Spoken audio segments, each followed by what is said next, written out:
betul. Waktu aku Iya. yaudah yuk wawancara, kata Hanum dari dalam, jangan masuk lagi sih. Aduh kesian, dia kan kerjanya gitu.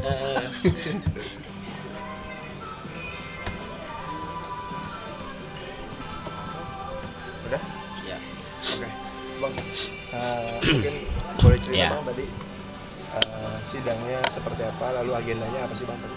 Ya alhamdulillah tadi sidang belum. MNC di depan. Oke. Oke. Ya. Hmm.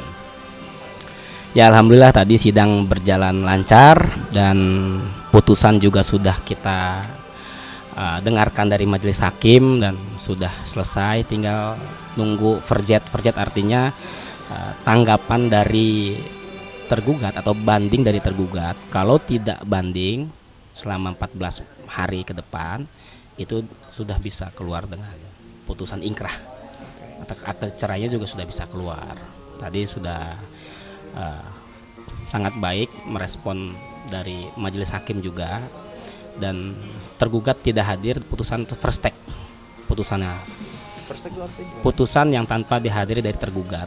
Oke. Gitu, lebih cepat sih sebetulnya, lebih cepat karena saya yakin komunikasi Mbak Hanum dengan mantan suami juga itu berjalan dengan baik, dan itu komitmennya Mbak Hanum walaupun sudah selesai tapi silaturahmi itu tidak terputus, dan Mbak Hanum komitmen Mas Herlambang boleh kapanpun melihat nengok anaknya gitu. Emang mungkin jadi pertanyaan kok ini cepat sekali sampai sudah putusan baru 2 kali sidang. Bang? 2 kali sidang karena sebetulnya kalau memang proses persidangan itu adalah harus cepat. Prinsip dari persidangan tuh cepat dan biaya murah. Karena itu prinsip dari pengadilan. Selain itu mungkin artinya bukti-bukti juga semua Sudah lengkap. Sudah lengkap. Alhamdulillah setiap kali sidang kita selalu bawa bukti-bukti lengkap, dan saksinya pun datang langsung, juga saksinya dari ibundanya Hanum langsung yang mengetahui, bukan hanya mengetahui secara physically tapi lebih ke psikologis juga lebih tahu begitu. Oke. Aku mau ke Tante dulu mungkin Tante. Tadi sebagai saksi kesaksian apa yang Tante berikan dalam persidangan putusan tadi? Seharian. Oh, alhamdulillah ya. Jadi kesaksiannya adalah sebagai orang tua. Di sini posisi ibu sebagai orang tua adalah bagaimana memberi semangat kepada anaknya dari keputusannya. Keputusan A memberi semangat itu, keputusan B memberi semangat. Ketika Hanum memberikan keputusan bercerai, ibu memberi semangat. Artinya dengan bercerai ini kedepannya itu semuanya akan menjadi lebih baik. Semuanya ibu sudah menganggap Bambang itu anak ibu sayang sama dia, keluarganya sudah seperti saudara. Jadi apapun semuanya itu adalah perilaku anak-anak yang masih butuh proses untuk kedewasaan. Jadi kita tidak bisa menyalahkan karena mereka harus mempunyai satu pengalaman yang betul-betul pengalaman itu walaupun itu pahit, walaupun itu ibaratnya aib, itu tidak apa-apa. Tidak apa-apa, jangan takut. Tapi itulah menuju proses satu kedewasaan. Oke Tante, jika memang Tante jadi saksi artinya Tante mengetahui jelas kronologi Ya jelas tahu, tapi setiap apapun permasalahan ibu selalu turun tangan untuk memberi nasihat kepada mereka. Kepada Bambang pun ibu memberi nasihat, tapi kan semua kembali kepada keputusan pilihan. Sehingga ketika kita Bambang dinasihati dia memilih tidak mendengar nasihat ibu untuk yang positif, ya siap dengan konsekuensi begitu. Kalau mungkin dia mendengar yang baik, dengan konsekuensinya baik, tapi tidak apa-apa, semuanya menjadi pengalaman hidup. Yang penting kedepannya semua anak-anak ibu ini tetap baik dan harus menjadi contoh kepada lain-lain, kepada ibu-ibu muda, kepada yang baru berkeluarga, atau pada yang sudah misalnya bercerai dengan keterpurukannya. Ayo semuanya harus bangkit. Itu hanya permainan hidup aja, proses. Artinya sudah sempat dimediasi sama tante sendiri ya? Ya sudah, dengan keluarganya juga baik-baik. Ayo kita rangkul anak-anak. Nah sekarang keluarga Bambang pun menjaga anak, menjaga Bambang, mendidik kembali. Mungkin lupa ya, kita sebagai orang tua lupa terlalu lepas dengan anak. Kita memikir oh anak udah nikah, ya udah. Padahal anak-anak itu mereka juga baru pengalaman menikah, pengalaman semuanya. Jadi lupa kita menganggap kalau sudah menikah itu oh bukan tanggung jawab kita. Enggak, sebetulnya masih tetap kita harus memberi nasihat. Satu lagi mungkin tante, tadi tante sempat bilang sudah menganggap Bambang sendiri sebagai anak. Kecewa nggak sih tante dengan apa yang dilakukan Bambang terhadap Hanum sendiri? Semua orang pasti kecewa ya. Tapi kok perasaan ibu tidak ada ya? Tidak ada kecewa. Tetap ibu menganggap harus seperti Bambang ini tetap ibu sayang. Tidak ada kecewa karena buat ibu kecewa sedih itu merugikan diri sendiri. Itu akan berlarut-larut. Boleh kecewa sebentar, boleh sedih sebentar, tapi jangan berlarut-larut. Karena tidak bisa kita menyelesaikan masalah dengan satu kekecewaan. Pasti masalah itu makin memperbesar. Aku mau ke Bang Ahmad lagi. Bang, mungkin detail putusannya atau ada tuntutan-tuntutannya sih Bang dari Hanum yang harus dipenuhi? Ya Bambang tadi sendiri? Mbak Hanum sih lebih ke penekannya ke hak asuh aja, ke hak asuh anak, dan alhamdulillah hakim mengabulkan hak asuh dipegang oleh Mbak Hanum, hak asuh anaknya itu. Nggak ada tuntutan lain. Nafkah?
Bunda nggak dilanjutkan ya. Sebetulnya kalau kita secara proses hukum sangat bisa dilakukan, tetapi ada lebih saran baik dari ibunda jangan dilanjutkan.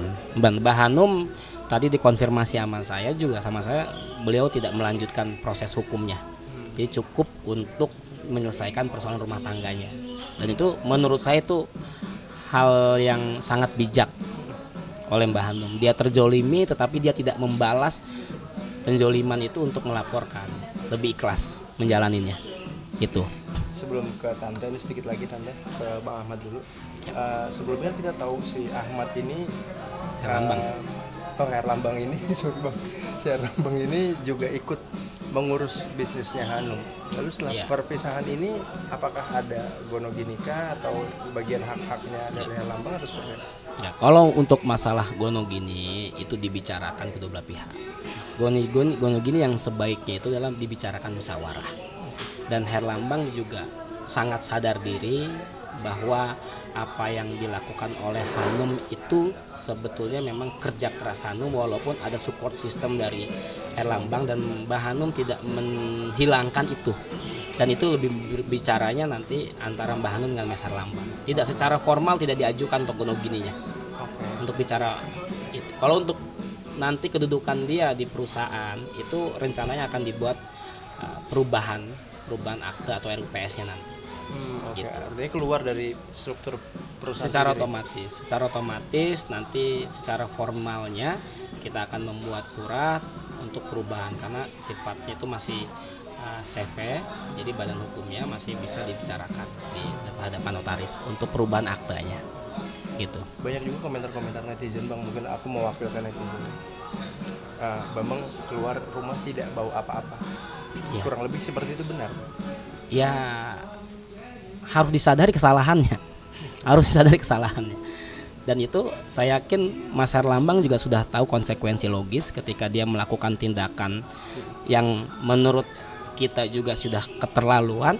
Ya akhirnya ya dia meninggalkan rumah tanpa bawa apa-apa. Menurut saya itu kesatria. Justru saya mengapresiasi Mas Herlambang tidak melakukan upaya hukum yaitu gugatan Gonogini, karena saya yakin itulah yang dimaksud adalah laki-laki kesatria gitu. Saya mengapresiasi itu gitu. Dari diri. Sadar diri, yang paling penting adalah sadar diri itu, Mas. Gitu. Tante, mungkin kenapa Tante alasannya? Tante menasehati bahwa tidak usah menuntut lewat jalur pidana. Itu jadi gini, setiap apapun permasalahan kita harus berdamai dengan diri dulu. Jadi permasalahan ini adalah satu pembelajaran. Ya, pembelajaran kembali Ibu bicara itu pilihan. Pilihannya itu mau kita bertindak seperti apa dan siap dengan konsekuensinya. Ibu pun membebaskan untuk memilih, tapi Ibu kasih pilihan. Kalau misalnya kamu menuntut atau tidak, tapi menjadilah wanita yang agung, wanita yang terhormat. Itu dibentuk dari diri kita. Nah itu seperti itu aja. Ada kekhawatiran juga nggak sih dari Tante, maksudnya jika tuntutan atau laporan dugaan perzinahan ini dilakukan, bahwa nanti lebih banyak lagi waktu yang disia-siakan Hanum? Ada pertimbangan ke situ nggak sih sebelumnya? Untuk masalah itu sih itu sudah umum ya. Misalnya nanti ngabisin waktu, ngabisin biaya, itu umum. Tapi kembali lagi Ibu selalu bicara, jadilah wanita terhormat. Jadi wanita terhormat. Artinya apapun itu baik buruknya kita nggak perlu tunjuk orang lain, tapi tunjuklah diri untuk kita menghadapi permasalahan-permasalahan ini dengan kita menjadi wanita yang tegar dan kita tidak banyak menuntut hidup ini. Apapun yang terjadi jangan banyak menuntut, tapi perbaikilah diri untuk menghadapi permasalahan. Ikhlas Ya, ikhlas aja. Tante bicara wanita tegar, tentu permasalahan ini tidak serta-merta bisa dilewatkan begitu aja sama Hanum. Tante sebagai ibu melihat Hanum melewati permasalahan ini seperti apa sih Tante? Apakah cukup terpukul beliau atau ada? Enggak juga, artinya begini loh, ini hanya masalah kecil kok buat Ibu. Hanum ini masalah kecil. Kalau untuk Hanum sendiri Tante? Ya otomatis dari Ibu sering banyak komunikasi dengan Hanum, banyak bercerita. Kamu tuh itu masalahmu masalah kecil. Artinya begini, hidup ini adalah kembali kepada Sang Pencipta ya. Kita hanya titipan, harta ini titipan, diri kita titipan, suami titipan, anak titipan. Kita introspeksi diri. Dikala apa yang kita cintai ini dieksekusi Allah rasanya seperti apa? Sehingga introspeksi diri, kembali kepada jalan Allah. Jadi jangan tunjuk orang lain. Kita mendapat ujian adalah kita lupa hal sesuatu yang diperintahkan. Artinya tidak ada kesan-kesan Hanum itu kepikiran lalu down gitu ya Tante? Enggak, Ibu selalu kasih kasih semangat.